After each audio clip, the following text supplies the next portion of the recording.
चल ठीक।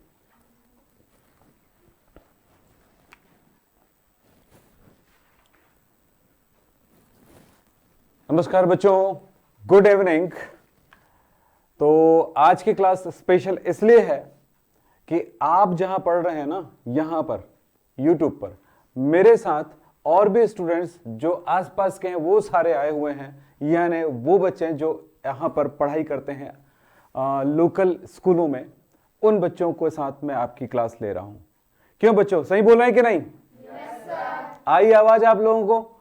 हाँ भाई, तो साथ में मैं आपके और इन बच्चों के साथ कंपटीशन होगा। हाँ, ये बच्चे आपको दिखाई नहीं देंगे, कुछ एक कैमरा वगैरह घुमा देंगे तो दिखाई देगा।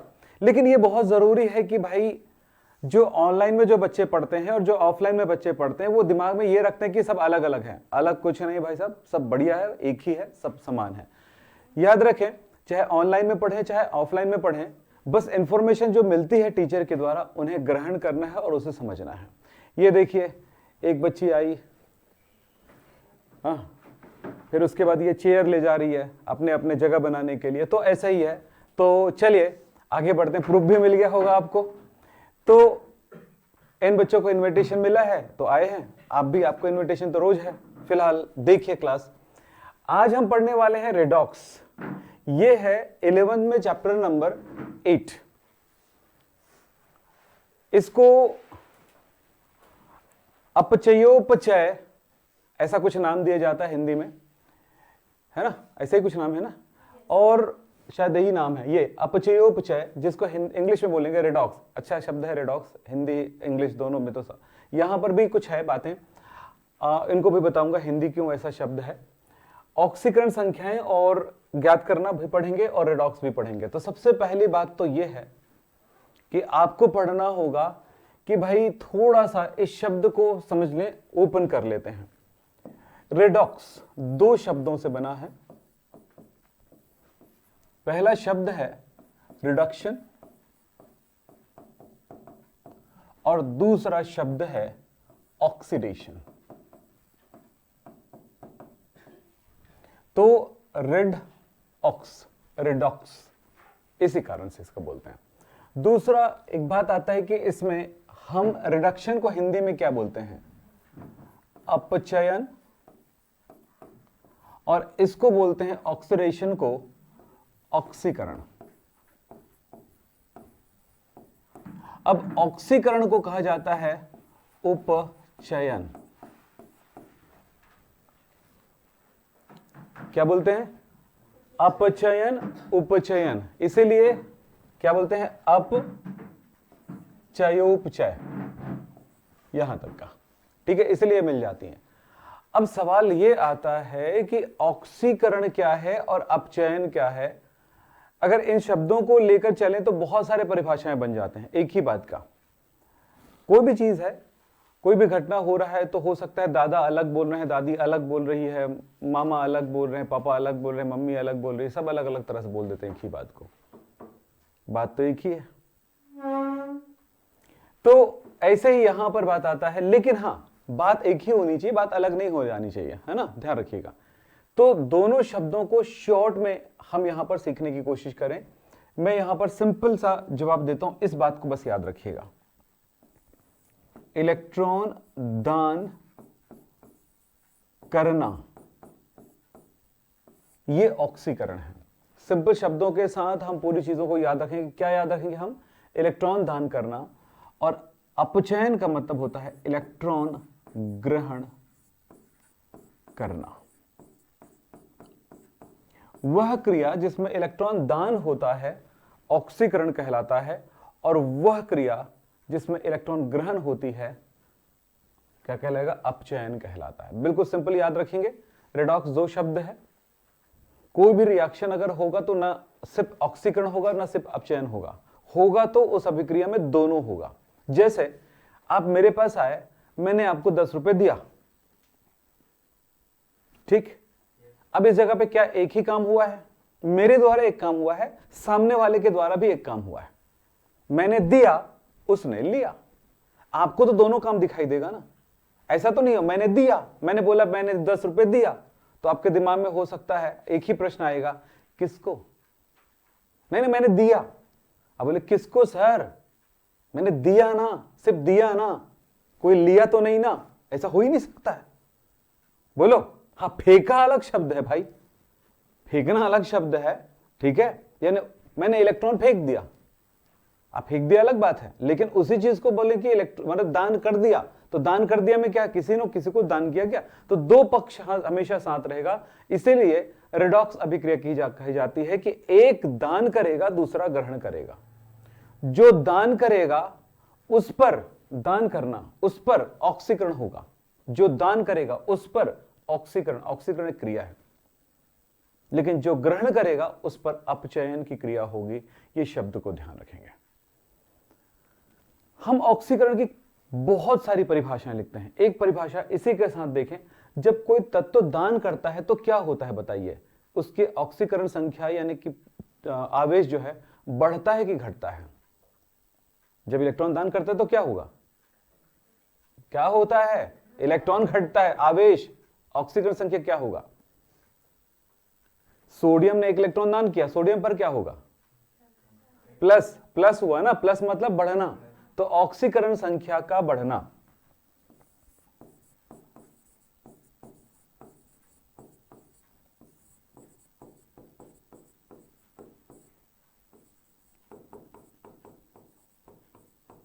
क्या बोला मैं? ऑक्सीकरण संख्या का बढ़ना ऑक्सीकरण कहलाता है। परिभाषा, सोडियम ने इलेक्ट्रॉन दान किया। अब किसको दान किया मत पूछिएगा, किसी को दान किया होगा, दान किया है ना, कोई एक अकेला नहीं हो सकता, किसी को दान करेगा, लेकिन हम ये बोल रहे हैं कि इलेक्ट्रॉन दान किया, तो ये क्या बन गया? Na+। एक इसी तरह से कैल्शियम ने इलेक्ट्रॉन दान किया, 2 इलेक्ट्रॉन दान किया, क्या हुआ? Ca2+। Fe ने इलेक्ट्रॉन दान किया 1, सॉरी 2, तो क्या हुआ? Fe2+। Fe2+ ने 1 इलेक्ट्रॉन और निकाल दिया, निकल गया, अलग हो गया, फिर Fe3+। क्या हो रहा है? हर जगह पे इलेक्ट्रॉन बढ़ रहा है, सर इलेक्ट्रॉन नहीं, आवेश बढ़ रहा है, यानी कि इसी को कहते हैं, इसी आवेश को हम क्या कहते हैं? ऑक्सीकरण संख्या कहते हैं। इसको क्या कहते हैं? इस आवेश को ऑक्सीकरण संख्या कही जाती है। ध्यान रखिएगा, मैं अभी बताऊंगा आपको। जो आवेश आता है ना, चार्ज आता है ना, उस चार्ज को हम कहते हैं, क्या कहते हैं? ऑक्सीकरण संख्या।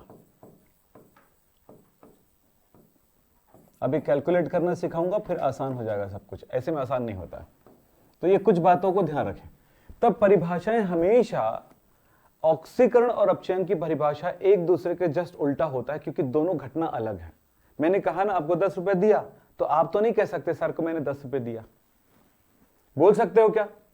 बोलो, नहीं बोल सकते ना, क्या बोलोगे? लिया बोलोगे, ठीक है। और लिया को क्या बोलते हैं? ऋणी। ऋणी मतलब जिसने लोन लिया है, भाई आज नहीं तो कल तो आपको वापस करना पड़ेगा। आपने मैं एक आदमी के बारे में जानता हूं अच्छे से, वो आदमी लोगों को बोलता है कुछ चाहिए, चाहिए, कोई जरूरत नहीं, अच्छा कोई जरूरत हो तो बताइएगा मुझे। अब आदमी शर्म के मारे, वो तो चाहिए नहीं ना, जो आदमी को उसको परेशान कर रहा है कि आपको चाहिए। अब उसने आया और उससे मांगा, भाई मेरे को 10 रुपए दे दे यार, 50 रुपए दे दे यार, 100 रुपए दे दे, 5,000 दे दे। वो उठा के बड़े प्यार से देगा, चलो आपकी आवश्यकता की पूर्ति हो रही है। मुझे अच्छा लगता है कि मैं लोगों को हेल्प करता हूं। सुनो मेरी बात, ऐसे लोग, अब ऐसे लोग क्या करते हैं? बाद में महीना, 2 महीना, 3 महीना वेट करते हैं, फिर अचानक फोन करते हैं या आते हैं, बोलते हैं मुझे यार 50,000 की जरूरत है, क्या हेल्प करोगे? बस वो मौके देखते हैं कि उसके पास पैसा आ रहा है कि नहीं आ रहा है। बात समझ में आ रही बात है? ये क्या होता है?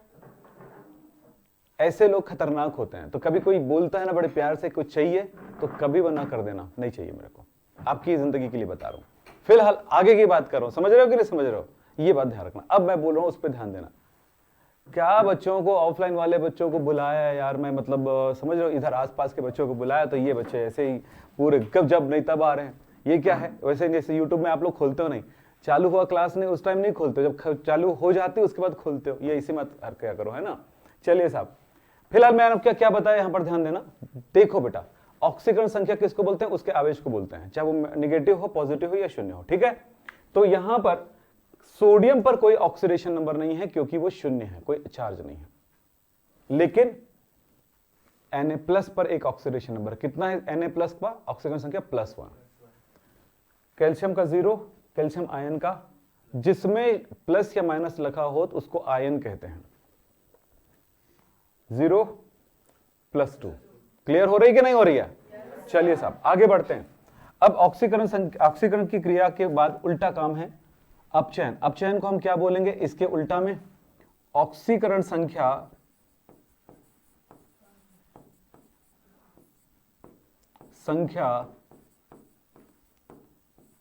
का घटना क्या कहलाएगा? अपचयन कहलाता है। तब एग्जाम्पल देखें, Cl यहां पर क्या वो इलेक्ट्रॉन ग्रहण करेगा? इलेक्ट्रॉन ग्रहण करेगा तो क्या होगा? Cl-। भाई 0 से -1 छोटा अंक है। कोई भी स्केल अगर देखोगे तो जहां पर 0 है उसके आगे तो प्लस है, +1 +2 +3 है, लेकिन इधर -1 -2 -3 होता है ना स्केल। तो 0 से एक अंक कम क्या कहलाता है? -1, फिर एक अंक और। हाँ अब समझ में आ रही बातें? अच्छा माइनस+ क्यों आता है आपको तो पता होगा, इलेक्ट्रॉन में माइनस चार्ज होता है इसलिए आता है, और परमाणु के नाभिक में प्रोटॉन होता है इसलिए आता है। तो ये हमने पढ़ लिया है कौन सी जगह पे? चैप्टर नंबर 4 में केमिकल बॉन्डिंग के अंदर ये सारी बातें हो गई। फिलहाल यहां पर बात कर रहे हैं, इसको समझें। इलेक्ट्रॉन लिया, माइनस आया। ऑक्सीजन ने 2 इलेक्ट्रॉन लिया, O -2 हुआ, यानी 2- भी लिख सकते हो, तुम्हारी मर्जी, जैसे एक ही मतलब होता है इसका। फिर इसके बाद बात करते हैं Fe3+ है, 1 इलेक्ट्रॉन लेता है तो क्या होगा? बोलो। जुड़ना मतलब लेना ना, ग्रहण करना। तो कितना हुआ? Fe कितना? 2+। और इसी तरह से Fe2+ से 1 इलेक्ट्रॉन और ग्रहण कर लिया इसने तो क्या हुआ? Fe2+, 2 इलेक्ट्रॉन ग्रहण करता है तब। हाँ अब इसका दोनों चार्ज कम हो गया, 0 हो गया Fe। तो देख रहे हो यहां पर आप देख रहे हो ऑक्सीकरण संख्या 0 से +1 हुआ, यानी 1 बढ़ गया, यहां पर 2 बढ़ गया, यहां पर 2 इलेक्ट्रॉन दान किया, 2 बढ़ गया, यहां पर 2 से 3 हो गया। यहां पर क्या देख रहे हो? ये इलेक्ट्रॉन जोड़ने पर माइनस हो रहा है यानी घट रहा है। यहां पर 2 घट गया, यहां पर 1 इलेक्ट्रॉन जुड़ा तो देखो 3+ से 2+ हो गया। ऑक्सीडेशन नंबर जब घटेगा तो समझ जाना उस पे हो रहा है अपचयन। तो इसमें इन सारी रिएक्शंस में अपचयन हो रहा है, इन सारे रिएक्शन में ऑक्सीकरण हो रहा है। क्लियर? बोलो। तो ऑक्सीकरण और अपचयन दोनों घटनाओं को हमें समझना है, दोनों घटनाओं को सीखना है। आप अपने दिमाग में अगर इतनी छोटी सी बात को पकड़ लिए कि सिर्फ एक को पकड़ लिए, बस ज्यादा कुछ नहीं, इतना ही अगर आपके दिमाग में बैठ गया, कौन सी चीज? ऑक्सीकरण, तो फिर अपचयन आपके लिए आसान हो जाएगा और पूरा रेडॉक्स ये जो चैप्टर है आपके लिए इजी हो जाएगा। कुछ समझ में आया? हमें क्या याद रखना है? ऑक्सीकरण, इलेक्ट्रॉन दान करना, इलेक्ट्रॉन की हानि, लॉस ऑफ इलेक्ट्रॉन। जैसा बोलना चाहो बोलो, नहीं यार एक ही बात को बोलना है। जब एक बात को बोलना है तो सेंस में जाते हैं कि मतलब क्या है, मतलब में जाना है। ठीक, तो ये है ऑक्सीकरण। तो क्या याद हो गया? मैं भी हटा दूं इस चीज को? बता सकते हैं ऑक्सीकरण किसे कहते हैं? बताएंगे? बोलो। ऑक्सीकरण संख्या का बढ़ना या इलेक्ट्रॉन का दान करना। यस, और भी बहुत सारी परिभाषाएं बताएंगे, अभी हड़बड़ाओ मत, हड़बड़ाओगे तो सब कुछ खत्म हो जाएगा। बस ये 2 शब्दों को पकड़ लें। आप ऐसे पकड़ते हैं, ऑक्सीजन से क्रिया, ऋण विद्युतीय तत्वों से क्रिया, हाइड्रोजन दान करना या धन विद्युत तत्वों को मुक्त करना, या इलेक्ट्रॉन दान करना, या ऑक्सीडेशन नंबर में वृद्धि। इतने सारे या लगा के बताते हो ना, लास्ट में कंफ्यूज, और सबका मतलब नहीं पता आप लोगों को कि हाइड्रोजन दान करने का मतलब क्या हुआ। उसमें भी धन आवेश का बढ़ना होता है। इलेक्ट्रॉन का क्या बोलते हैं, धन विद्युतीय तत्व का जुड़ना या ग्रहण करना, या मतलब क्या बोलते हैं, ऑक्सीजन का ग्रहण करना, इसका भी मतलब वही होती है, इलेक्ट्रॉन लॉस करना या इलेक्ट्रॉन दान करना। ठीक है, तो हर कंडीशन में ऑक्सीडेशन नंबर में क्या होती है? वृद्धि होती है। तो इस क्रिया को बोला जाता है ऑक्सीकरण। ठीक है साहब, बोले? सही है? चलिए साहब आगे बात करते हैं, आगे बढ़ूं? चलिए, अब इसकी परिभाषा में एक छोटा सा लाइन यहां पर आ गया। वे अभिक्रिया जिसमें ऑक्सीकरण अपचयन दोनों होता है क्या कहलाता है? रेडॉक्स अभिक्रिया कहलाता है। लिख दिया गया और क्या? अरे बाप रे, यहाँ तो सब कुछ है। वाह वाह, तो कैसे करें? चलिए, इसके लिए थोड़ा सा हम एक काम करते हैं, इसका डुप्लीकेट करते हैं।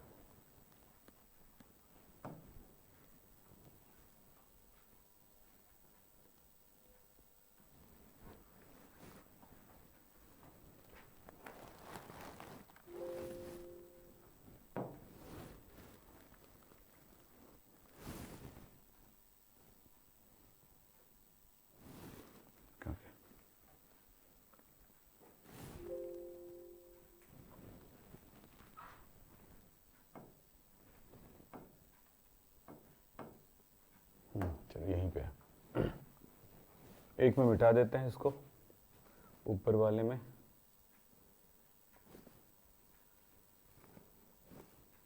क्या मिटा दें?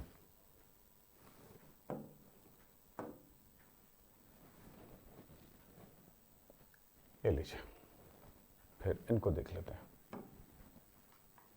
ये चलिए, वे अभिक्रिया जिसमें ऑक्सीकरण एवं अपचयन दोनों होता है उसे हम क्या कहेंगे?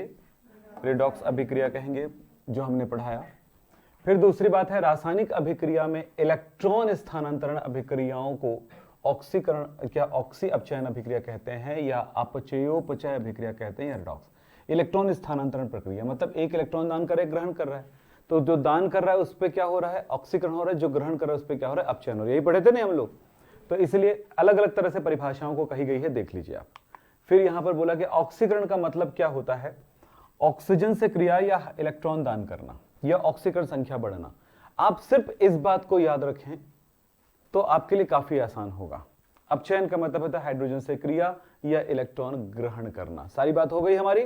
और ये ऑक्सीजन और हाइड्रोजन से रिलेटेड बात हम बाद में बात करेंगे। ऑक्सीकरण संख्या, ऑक्सीकरण यानी रेडॉक्स को पढ़ने के लिए, ऑक्सी अपचयन को पढ़ने के लिए हमें कुछ चीजों का बहुत ध्यान रखना पड़ता है। वो है ऑक्सीकरण संख्या ज्ञात करना। तो सारे बच्चे जो अभी हमारे ऑनलाइन के साथ में तब यूट्यूब पे हैं, उनको मैं कहूंगा कि आप कॉपी में लिखते जाएंगे ये भी बातें, और थोड़ा आप पॉज कर सकते हैं। ये बच्चे तो नहीं कर सके, लेकिन आप करके कुछ नोट करने हैं तो आप जरूर करिए। चलिए साहब आगे बात करता हूं मैं। ऑक्सीकरण संख्या ज्ञात करना, कुछ बातों का ध्यान रखना है, बस तुरंत हो जाएगा। याद रखें,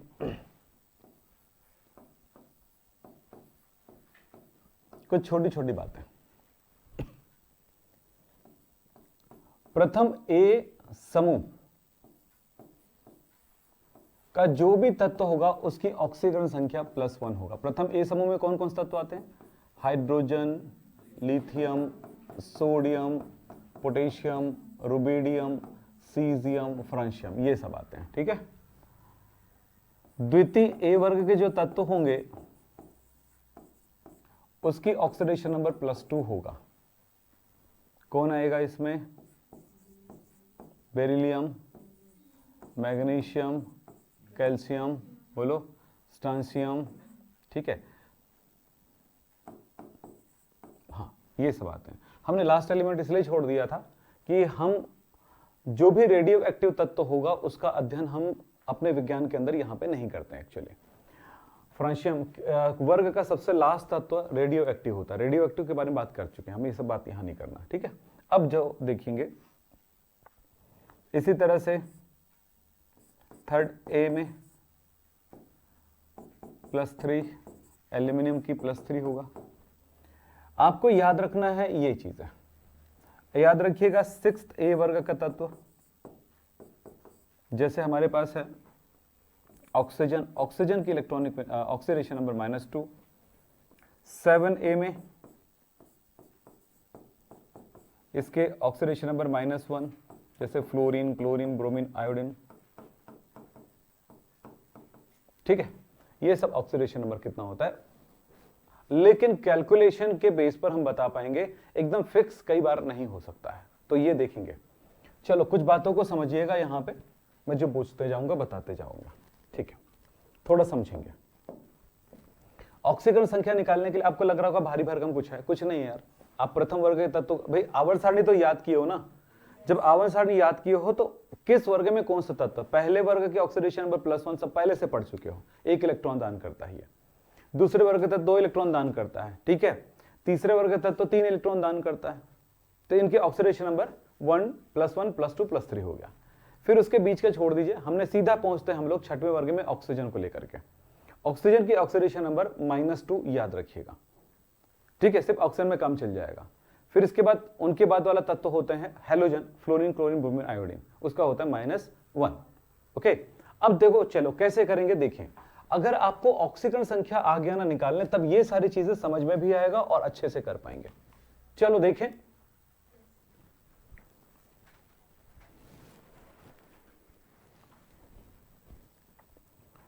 देखो बेटा कुछ बातों का ध्यान रखते जाना। पहला, Na की ऑक्सीकरण संख्या कितनी है? अगर आपसे पूछा गया तो क्या जवाब देंगे? बोलो, मेरी बात ध्यान सुन के। किसी भी पदार्थ के बारे में ऑक्सीकरण संख्या पूछा जा रहा है तो उसमें चेक करिएगा उसमें चार्ज कितना है, आवेश कितना है।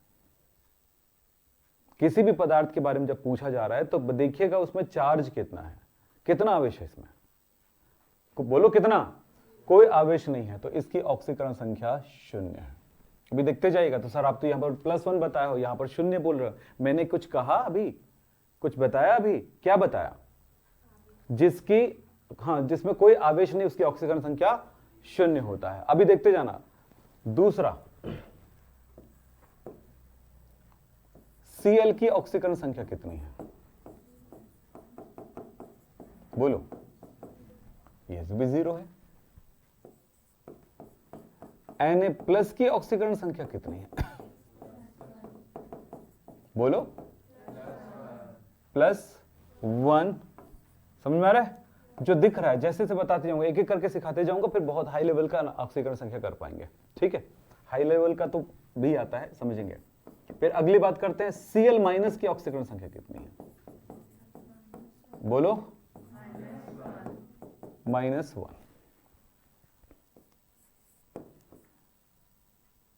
NaCl की ऑक्सीकरण संख्या कितनी है? बोलो, 0। NaCl में Na की ऑक्सीकरण संख्या कितनी है? कैसे कह दिया आपने?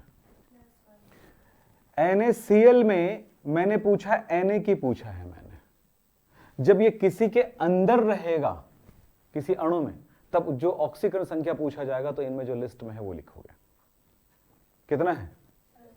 अब समझ में? में मतलब उस पर NaCl में है वो कौन? Na।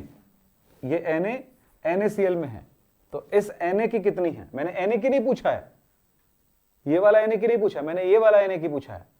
तो कितना? +1। यही तो सीखना है। NaCl में किसकी? Cl की पूछ लेते हैं। Cl की ऑक्सीकरण संख्या कितना है? देखो मैं एक अलग टेक्निक से पढ़ा रहा हूं, जैसा आपके टीचर ने पढ़ाया वो ऐसा नहीं, थोड़ा टेक्निक चेंज करके पढ़ा रहा हूं ताकि आपके कोई भी प्रश्न हो ऑक्सीडेशन नंबर आप बता सकें, आपके सारे कंफ्यूजन दूर हो सके, ठीक है। तो चलिए, तो क्या हुआ इसका? -1, ठीक है। किसका? ये इसका NaCl में। अब लिखूंगा तो ऐसे लिखूंगा ना, अब मैं समझ रहा हूं ना। तो इस NaCl में Cl की ऑक्सीकरण संख्या कितनी है? ये याद हो गया। प्रथम वर्ग +1, द्वितीय वर्ग, आवर्त सारणी तो याद है, ठीक है। इसको समूह भी बोलते हैं, पहला समूह, दूसरा समूह, ये 13वां, इसको 16 और इसके 17वां समूह बोलते हैं, है ना? याद है ना? चलिए, अब मैं पूछ रहा हूं नंबर 8। SO4 -2 की ऑक्सीकरण संख्या कितनी है? बोलो जल्दी से, बोलो। जो है दिख रहा है बोलो ना भाई, कॉन्फिडेंस होना चाहिए ना। -2, सीधा सा कहानी है। बता, ऑनलाइन वाले बच्चे भी बता रहे हैं, देखो, है ना? दिख रहा है? तो देख लो, अच्छे से देखो, बता रहे कि नहीं बता रहे? हाँ, वैसे ही तो आप लोग भी उनसे पहले बताया करो यार। चलो यहां पर बताओ क्या है, कुछ नहीं है। तब यहां पर प्रश्न है हमारा SO4 2- में S की ऑक्सीकरण संख्या,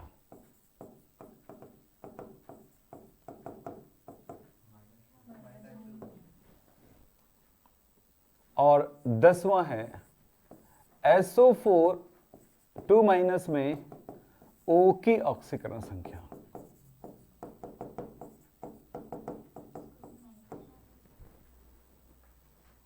यहां पर प्रश्न लग गया है।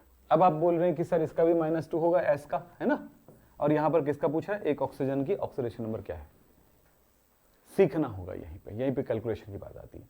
बेटा मैंने यहां पर 6वें वर्ग में मैं ऑक्सीजन का लिखा है, मैंने सल्फर और सबका नहीं लिखा है मैंने।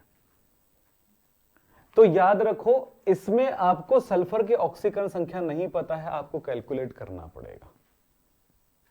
यहां पर ऑक्सीजन की ऑक्सीकरण संख्या -2 होता है, आपको पता है, थोड़ा ध्यान रखिएगा क्वेश्चंस में। तो ऑक्सीजन की ऑक्सीकरण संख्या को तो हम बता पाएंगे, लेकिन दूसरे तत्व जुड़े होंगे उनकी ऑक्सीकरण संख्या को कैलकुलेट करना पड़ेगा। तो चलो इसको सॉल्व करते हैं।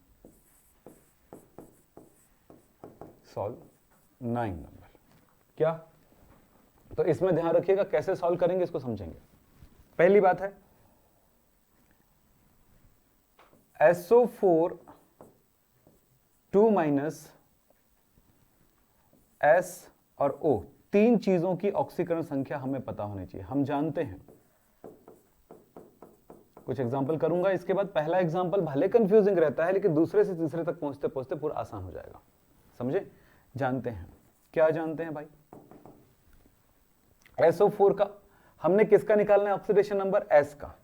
तो सारे तत्वों की यानी उस आयन या अणु की ऑक्सीकरण संख्या भी पता होना चाहिए, उन तत्वों की ऑक्सीकरण संख्याओं को पता होना चाहिए। तो इसका मतलब क्या है बताऊंगा। SO4 2- की ऑक्सीकरण संख्या है कितना, -2। S की ऑक्सीकरण संख्या क्या करना है आपको, ज्ञात करना है, X। और O की ऑक्सीकरण संख्या हम जानते हैं, यस ना, क्या, -2।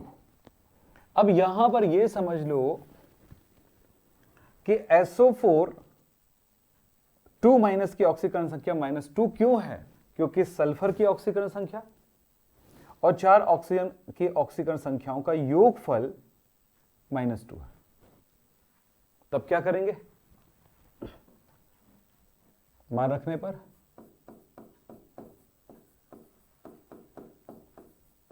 क्या होने वाला देखो, S की ऑक्सीकरण संख्या मैं लिख देता हूं सबका, संख्या प्लस और कौन है, ऑक्सीजन, कितना है, 4 ऑक्सीजन की, तो मैं कैसे लिखूंगा, ऑक्सीजन की ऑक्सीकरण संख्या गुणा 4,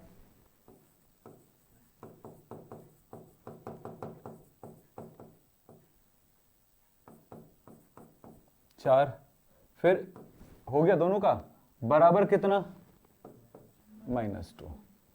ठीक है, यानी SO4 2- की ऑक्सीकरण संख्या, सबकी ऑक्सीकरण संख्याओं के साथ साथ, तो S की ऑक्सीकरण संख्या को तो आपने X माना है, ऑक्सीजन का कितना होता है -2 जानते हैं आप, इंटू 4 इज इक्वल टू कितना है, -2, तो X -8 हो गया, 4 दूनी 8 माइनस में इज इक्वल टू -2, तो X इज इक्वल टू क्या हो जाएगा, -2 + 8, यानी कि X इज इक्वल टू +6। तो यहां पर S की ऑक्सीडेशन नंबर कितना आया है, +6। ठीक है, अब जिस क्रम में मैंने आपको समझाने की कोशिश किया है, इससे कोई कंफ्यूजन नहीं रहेगा। आप एक बार और पढ़ेंगे, क्लियर हो जाएगा। ठीक है, चलते हैं भाई आगे, और कुछ एग्जांपल करते हैं, बहुत सारे एग्जांपल करने हैं। क्लियर है ये, चलो मैं आपको एक एग्जांपल देता हूं, अब बताइएगा मुझे। प्रश्न है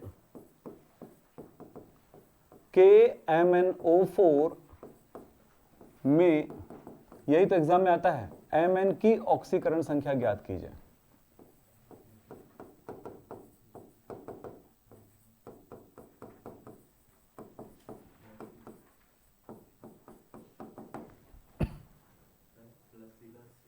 निकल गया? चलिए देखते हैं, +6 आया। दूसरे का जुबान कभी नहीं बोलते हैं ना, दूसरे का पान कभी नहीं खाना चाहिए, है ना। दूसरे ने बोल दिया, मान गया +6, अच्छी बात है, इसीलिए तो फेल होते हो।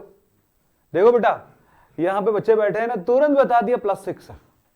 अब आप लोग कितना बताते हो, बताओ जल्दी से। आप लोग कितना बता रहे बाकी बच्चे? चलो कोशिश करो। तो सॉल्व करते हैं। तो बताओ, एक बार बताओ, किसकी ऑक्सीकरण संख्या में निकालना है? बोलो, Mn का निकालना है ना। तो जिसका निकालना उसका कितना मानते हैं? X। तो भाई K की ऑक्सीकरण संख्या कितनी है?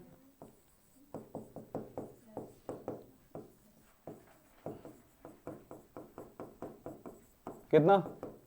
जब वो किसी के अंदर होगा तो कितना होगा, यही बताया था ना मैंने आपको। तो किसके अंदर है ऑक्सीकरण संख्या? ये है +1, इसके अंदर है ना, KMnO4 के अंदर। तो K का कितना होगा? +1।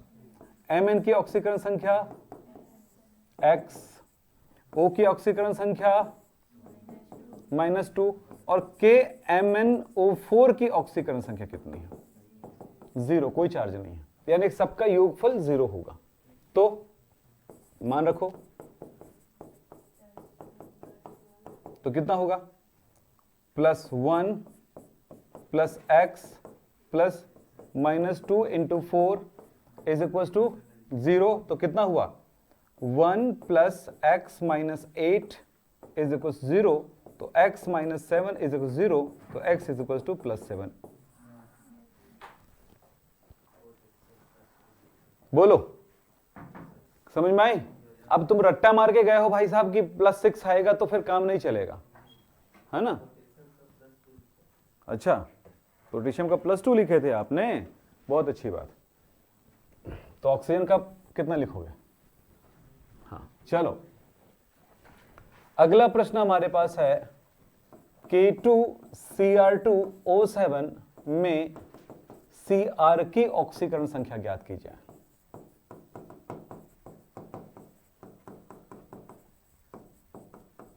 चलो कुछ प्रैक्टिस करते फिर आगे बढ़ेंगे। चलो सॉल्व करो, जल्दी से बताओ कितना आएगा बेटा बच्चों, जल्दी से बताओ, जल्दी से। हाँ जी, कौन बच्चा जल्दी बताता है, देखते हैं एक बार। ठीक है, देखते हैं।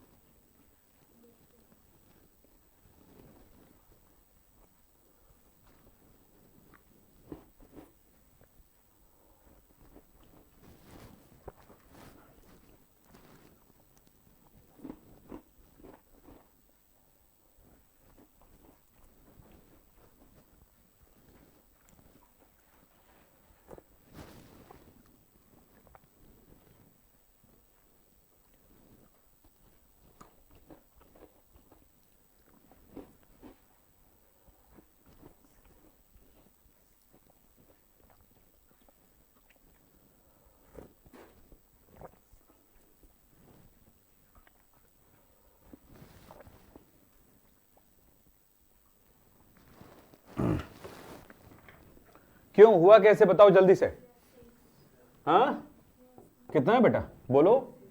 के की ऑक्सीकरण संख्या कितनी है? मैं फटाफट लिख रहा हूं ना, लिखने तो ऐसे ही बेटा एग्जाम में, नहीं अब थोड़ा सा फास्ट करते हैं। दूसरा Cr का कितना होता है? X, O का कितना होता है? -2, और इसका तो 0 है। तो मान रखेंगे तो क्या होगा? K +1 × 2 प्लस Cr का कितना है? X × 2 प्लस ऑक्सीजन का कितना है? -2। कितने ऑक्सीजन है? 7, बराबर कितना होगा? 0। तो हो गया 2 + 2x - 14 = 0। तो कितना हो जाएगा? 2x - ये 14 में 2 गया 12 = 0।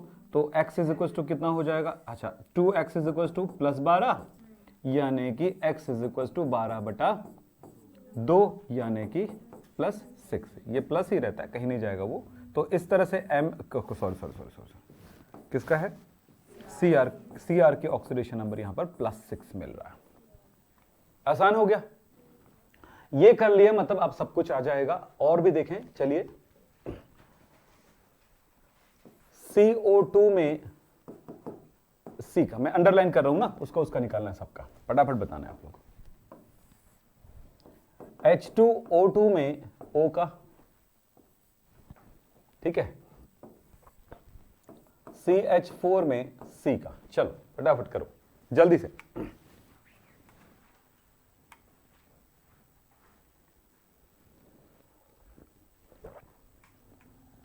चलिए जल्दी करिए, निकल रहा है।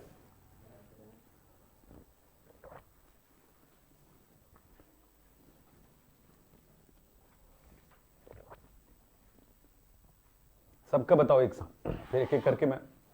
CO2 में C का कितना आया, जल्दी करो, कितना आया?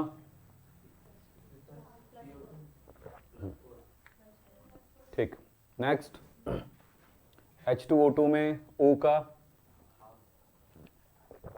हवा में बात नहीं करो, कैलकुलेट करो जवाब मिलेगा, हवा में बात मत करो। अच्छा ठीक है,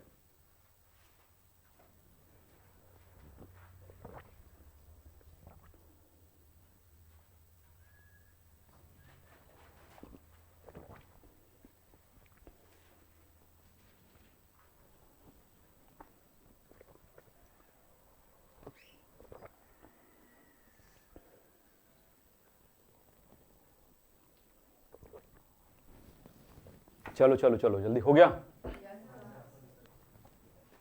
x plus minus 2 into 2 is equal to 0, तो x minus 4 is equal to 0, यानी कि x is equal to plus 4, तो C की यहां पर ऑक्सीडेशन नंबर प्लस 4 है, प्लस 4, ठीक है।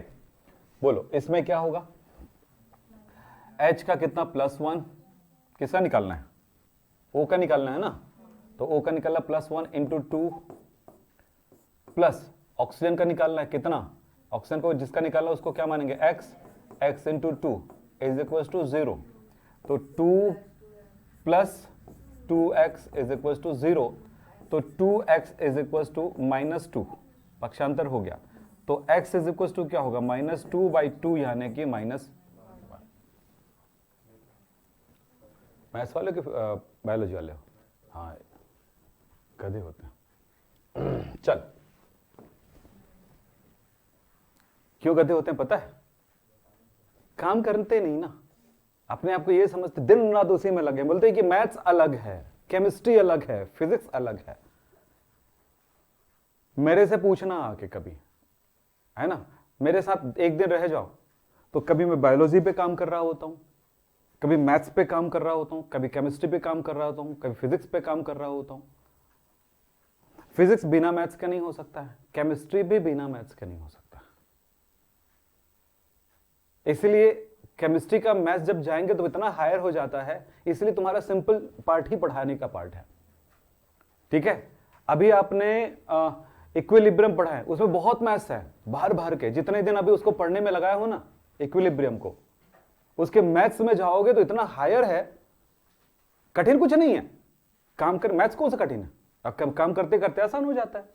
एक बच्चा 10 तक बोलता है मेरे मैथ्स में बहुत बढ़िया हो, जैसे 11th का मैथ्स देखता है ना, पहले एक हफ्ता अच्छा लगता है उसको, और अगले हफ्ते से शुरुआत होती तो कई बच्चों को चक्कर आता है, पर फिर भी अब झेलना है तो सीखना है, तो वो सब सारे सब्जेक्ट को छोड़ देते हैं, ऐसे रहे भैया तुम लोग तेल लेने जाओ, मैं तो मैथ्स पढ़ रहा हूं। होता है कि नहीं ऐसा ही, है ना, 4-4 5-5 ठो कॉपी इतनी मोटी मोटी भर जाती है मैथ्स में। अब केमिस्ट्री और फिजिक्स में देखें तो पता चलता है कि यार हम कुछ लिखा ही नहीं है यार, एग्जाम के टाइम चक्कर आता है, मेरे को तो अंग्रेजी भी नहीं आती, हिंदी भी नहीं आती, मैं क्या करूं, आंखें खोल खोल के देखते रहते हो, है ना, फिर दोस्त बनाते हो, तेरा मैथ सच है ना, हाँ नहीं मेरा मैथ सच है, मैं तेरे को हेल्प कर दूंगा, तेरा कौन सच्चा है, तो एक काम करते सब अलग अलग कर लेते हैं। बाद में एग्जाम के दिन जब रोल नंबर आता है ना वहां पे, तो जैसे अब स्कूल वाला रोल नंबर से अलग हो जाता है, तो कोई इधर बैठ रहा है तो कोई उधर बैठ रहा है, कोई इधर बैठ रहा है, बाप रे। तो कम्युनिकेशन करने के लिए कान में ईयरबड्स लगा लेते हैं, कुछ भी नहीं हो सकता बेटा, वहां पर जो भी तुम बहरा हो तो बिना आंख में दिख रहा है ना, इससे थोड़ी लिखोगे। चलो बहुत होशियार है भैया, एग्जामिनेशन याद रखना, 11th पास होना आसान है। चलिए फिलहाल x प्लस माइनस नहीं प्लस 1 इंटू 4, क्यों, हाइड्रोजन का कितना होता है प्लस 1 इज इक्वल टू 0, तो x इज इक्वल टू -4, तो यहां पर कार्बन की ऑक्सीडेशन नंबर अब बोलोगे सर कार्बन का तो +4 आता है -4, रासायनिक वातावरण पर निर्भर करता है, यानी किस कंपाउंड में वो उपस्थित है। चलिए एक और देता हूं मैं आपको,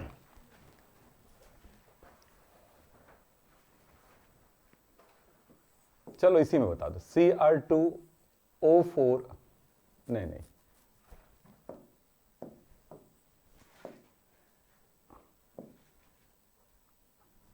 चलो Cr2O3 में Cr का बता दो फास्ट, मैं किसका बताना है, Cr का। ठीक है, फिर मैं दे रहा हूं आपको, हाँ, और मैं पूछ रहा हूं आपसे Cr2O7 में 2 माइनस में Cr का बताओ।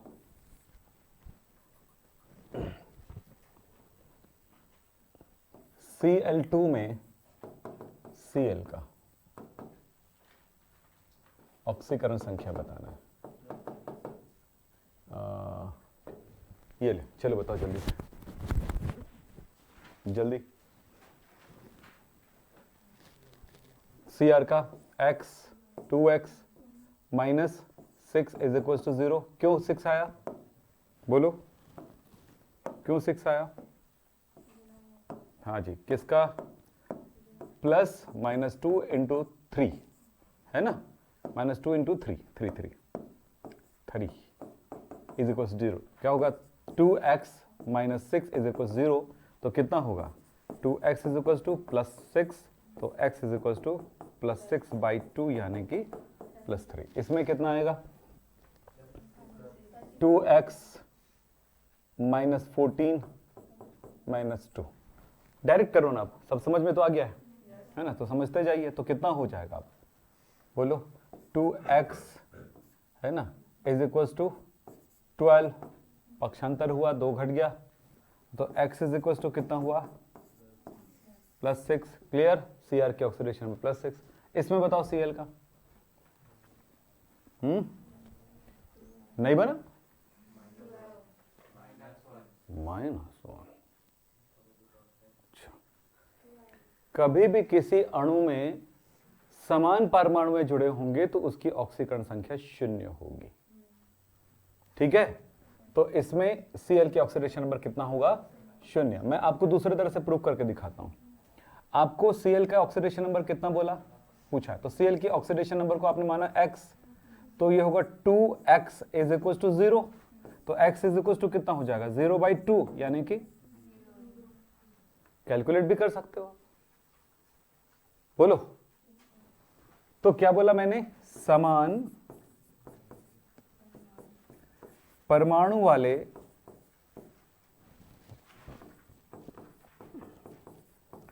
अणु में उनके परमाणुओं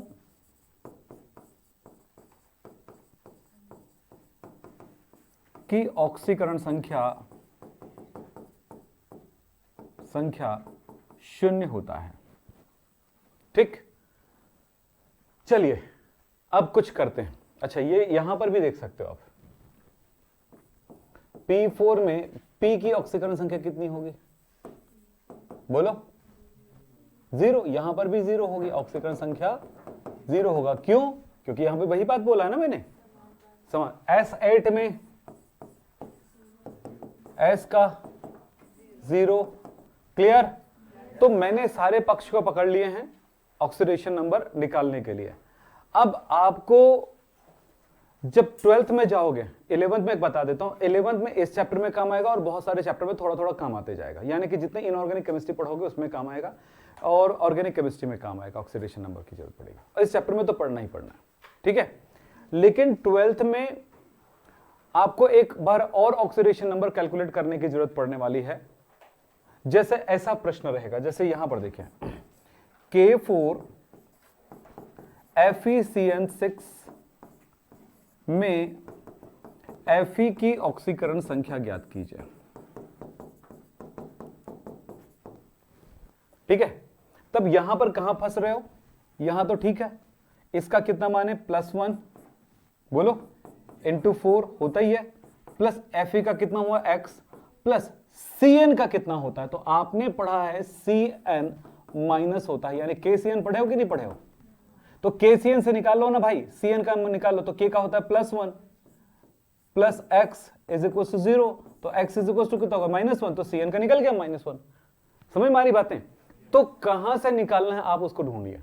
तो यहां पर ये हो गया, तो इसका कितना हुआ? -1 into 6 is equal to total है 0। तो मैंने आपको एक चीज बताया, जब किसी की ऑक्सीकरण संख्या ना पता हो तो वो कहां पे लगा है ढूंढ लो। जैसे मैंने पूछा आपसे यहां पर, चलिए FeSO4 6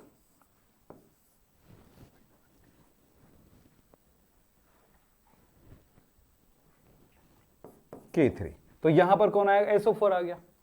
SO4 वाला कोई कंपाउंड जानते हो क्या? चलिए H2SO4 जानते हो या K2SO4 जानते हो, जो भी जानते हो। तो SO4 की ऑक्सीकरण संख्या को आपने X मान करके ज्ञात कर लो। बात समझ आ रही है? तो ये मैंने 12th के पार्ट में बता दिया। 12th वाले बच्चों को हम ऐसे ही बताते हैं, उसको बताने का तरीका दूसरा रहेगा। लेकिन आप 11 से जा रहे हो ना, जमीन से जा रहे हो ना, तो जो बच्चा जमीन से खड़े होता है ना, उसको अलग तरह से बता सकते हैं। ठीक, तो कितना हुआ बताओ? ये होगा 4 plus x minus 6 is equal 0, तो कितना हो जाएगा? x प्लस 2 आ गया। बोलो, ये 12th वाले बच्चों को मात कर सकते हो। ये मिलेगा 12th वाले बच्चों में उपसंयोजी रसायन में। आप जाकर खोल के देखिए। मैं कह रहा हूं कि थोड़ा बड़ा टास्क लीजिए। छोटे छोटे टास्क लेकर के हम बोलते हैं कि हमने तो सीख गया यार, आता है। 3 बार तो गलती बता चुका है लड़का। ठीक है, क्यों? क्योंकि उसको लगता था कि मैं जानता हूं। ये सोचना छोड़ दीजिए, मैं सीख रहा हूं सोचोगे तो सीखोगे। अब मैं जानता हूं में क्या होता है मालूम है? गड़बड़ बताते हैं। जैसे मैंने अभी ऐसे खड़े होकर पूछा, यार वो कार अच्छी लग रही है, अब उसने पूरा फीचर्स बता दिया और मैं उसमें बैठ चुका हूं। वो कहां से बताया? 3-4 इधर उधर के फीचर्स और थोड़ा बहुत सुना होगा, यूट्यूब में देखा होगा, पूरी दुनिया भर की बातें। ठीक है, लेकिन असली फीचर तो मुझे पता है ना, क्योंकि मैं उस गाड़ी पे चला चुका हूं, बैठ चुका। सही बात है कि नहीं? तो कहानी यह है कि थोड़ा सा उसके रिसर्च को, अगर सामने वाला बोल रहा है ना, तो वो क्या बता सकता है, थोड़ा सा सुनिए। सर उसके बारे में कुछ जानते हैं क्या? हाँ यार, मैं हल्का फुल्का बताऊंगा, क्योंकि उसके जैसा नहीं बता पाऊंगा, क्योंकि वो तो वही काम करता है। लेकिन हमारा दिमाग पहले से पूर्वाग्रह में फंस जाए तो गड़बड़ कर देंगे। तो याद करके आना है आपको ऑक्सीकरण का मतलब और अपचयन का मतलब। अब मैं यहीं पर एक लाइन और बताता हूं। कहां भागे जा रहा है तुम्हारा क्लास? में बैठो, रात हो गया है, 9 बज गया। चलो ठीक, आगे बढ़ते हैं। आगे देखिए, मम्मी पापा आएंगे क्या लेने? नहीं ना? हाँ ठीक है, चलो इधर ध्यान से सुनो। मैं आया तो ठंडी लग रही थी, अभी थोड़ी गर्मी लग रहा है, ऐसा है। चलो क्या करते हैं? हाँ, जैसे ये बेटा देखो, पंगू,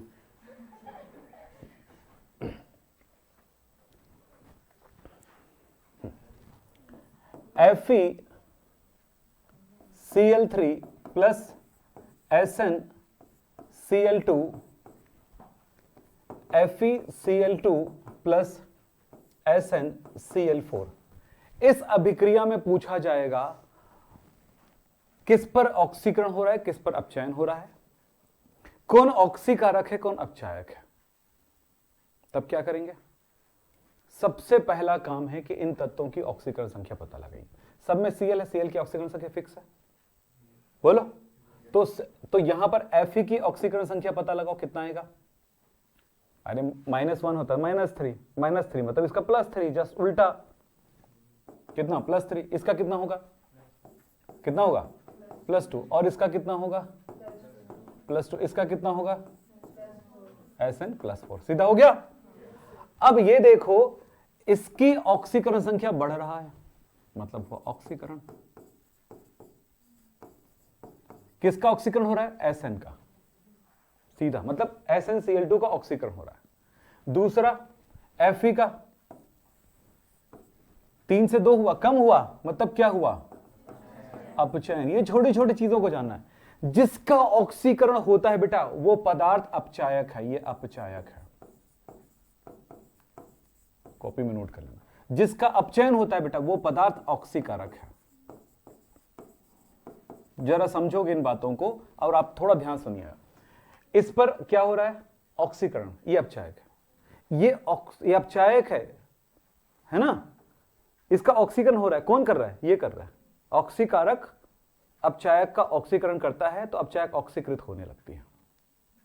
वर्ड्स पे जाना है, अब कंफ्यूजन होगा लेकिन सोचना है बैठ के आराम से, ऐसे नहीं सोच सकते। एक तो गाना चालू कर देते हैं, क्या सोचते हैं, तुम्हारा सोच गाने की तरफ चला गया।